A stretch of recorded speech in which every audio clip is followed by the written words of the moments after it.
Okay, so now you know how to behave in class, you know how to dress. It's time to actually get started. In the Chongmukwan system we have 3 stances, and some of the stances have like little variations. The first stance is what we call natural stance.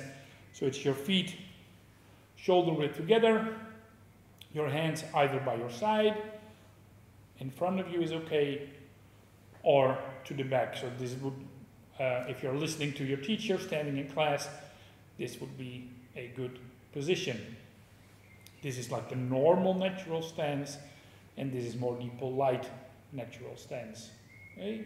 So this stance is not really used in self-defense. This has more to do with one of our previous lessons, is where we talked about class etiquette. Okay, then the second stance is the offensive stance. In the offensive stance, I've got a line here. If my left foot is in front of the line, then my right foot is behind the line. So here with my right foot, my toes touch the line. With my right foot, my heel touch the line.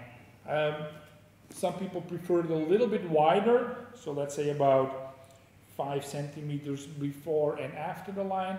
That's okay. Make sure that your knees are straight and you sink a little bit into this position. Okay? Your hands typically are up. If you've got, like, if you're going to fight, your hands will be fists. If it's more like self-defense, your hands can be open as well. Don't stick them out too much, but here in front, we call this the pyramid of self-defense. That's okay as well. Yeah? With hands open, it gives off more like, hey, I don't want to fight then. And this is more aggressive. So let me turn to the side. So 1 foot in front, 1 foot behind. You can also, if you want to, with the rear foot, just stand on the ball of your foot. Why? Because it gives you very good hip movement, and later on we'll see why that is important. So this will be our offensive stance here, like this. And of course, also on the other side. Usually people that are right-handed, they will place their right foot behind. People that are left-handed will put their left foot behind. But eventually you should be able to use both positions. So this is the offensive stance. Then we also have the defensive stance. The names can be a little bit misleading. From an offensive stance, I can defend perfectly. From a defensive stance, I can also attack. The defensive stance, what I'm doing, I'm making myself smaller here. That's why we call it defensive. Now I'm quite square, so the target for my opponent is big. Now I'm smaller here. And I'm much more concerned about covering what we call the center line. So the typical stance, from natural stance, 1 foot back, front. If I'm doing that from the side, so I'm here, 1 foot back, here. The edge of my hand pointing forward, my other hand, my index finger near my elbow, like this. Not leaning forward, not leaning backward too much, and my rear foot should not point out like this. Should be forward. Not all the way forward, that's a little bit, feels awkward, but here, 1. A variation can be, is where this hand goes low. And now I'm covering my body here, and if I'm very confident, this can be the stance as well. Another use of the defensive stance is when you're in a confrontation, is to cross your arms. Right? By crossing your arms, you're giving off a signal, look, I'm closing myself off to you. I don't want to have anything to do. I don't want anything. The good thing is, your hands can go up right away if you want to. So this is also a defensive stance. Sometimes a little bit fancier is the hand here. Right? Not one that we use a lot. We prefer here. We want to cover this part of our body as well. But here it can be a bit like, hey, come on, attack me, and then go. Not something I would recommend immediately. So let's go over that as well. Again, we've got the natural stance, 3 variations, the polite one, the real natural stance, and the one for attention. Then we've got the offensive stance here, so sink into your stance. Make sure is that your body here, like your hips, are straight. So don't stand like this with your butt tucked out. Don't hang back. No, straight. Your abs a little bit in, not too much.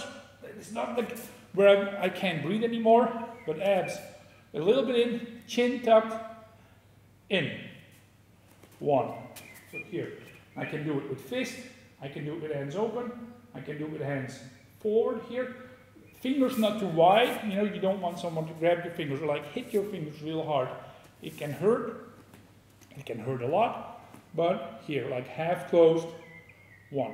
Relaxed, shoulders down, and this is something that's very important. When I say shoulders down, just think elbows down.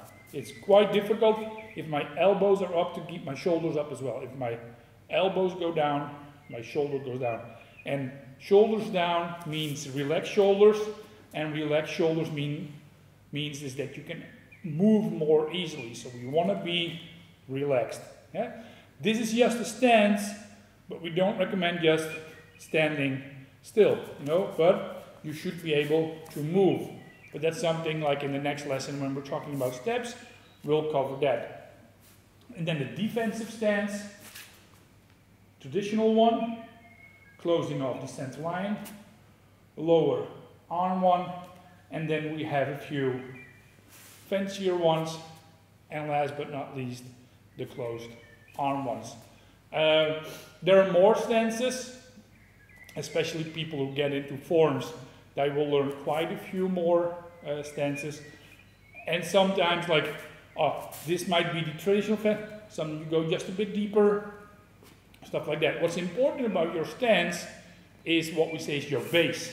The natural stance is what we call a small base. So it's quite easy to tip over. My offensive stance makes my base wider. And you might be familiar with the horse riding stance. Now I'm making my stance wider as well, but it's still in one straight line. With the offensive stance, I'm also widening my base from front till back. So I've got a lot of balance here because my base is wider. I'm building a pyramid. The defensive stance, again, the stance becomes a bit wider here, but I want to be able to move back fast and front fast possible. Again, stances and moving is something that we will cover in the next class. One more thing about stances, it has to do with stances, is distance. In martial arts, in self-defense, we work with 3 distances.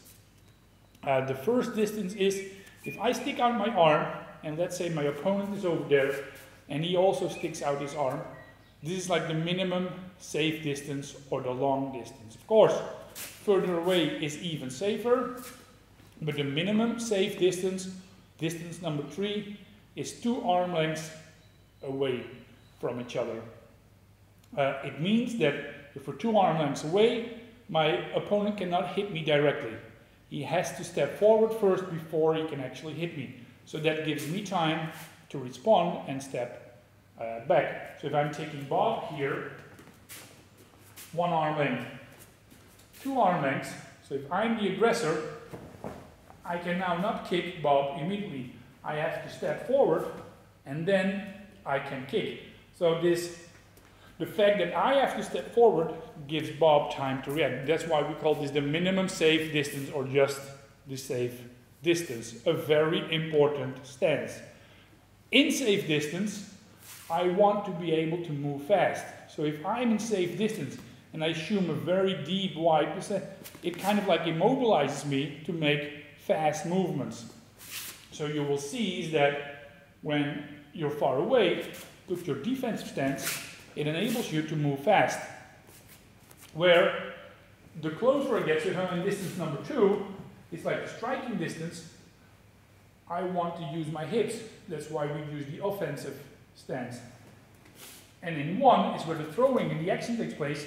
That's usually where you assume a wider base. But again, this is something that we'll cover in the next lesson a lot more when we're talking about steps and position.